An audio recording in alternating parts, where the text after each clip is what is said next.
છોરાની અંદર બેઠા છે એને પૂછે તો વાંધો નહીં, પણ આ તો ઓટીએ બેઠા એને પૂછે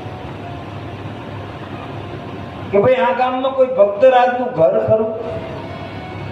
કે છે અમારા ગામમાં અજામિલ. કારણ કે જીવનનો નિયમ છે કે સારા માણસને તમે બતાવો તો સારું બતાવો. બધાએ નક્કી કર્યું કે જવા દો ને, જે થાવી હોય થશે. સંતોને તો ખબર છે ને, જય બાયનું પકડાયું છે અજામિલ ભક્તરાજ ઘરે. બ્રાહ્મણ પત્ની કહે છે કે મારા સ્વામીને ભક્ત કહેવાનું. બાયનું ખુદ આવો સંતો આવો બેસાઈ જાય છે કે અમારે જમવાનું છે, ભોજન લેવાનું.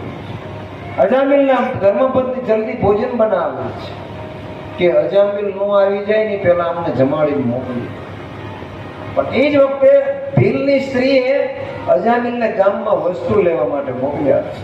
અને ચોરેથી નીકળ્યો અજામિલ, અને જે ઓટીએ બેઠા હતા એને કીધું કે અજામિલ, તું સ્ત્રીની હારે લીલા કરે, તારી પત્ની ઘરે સાધુઓને ભેગા કરે છે.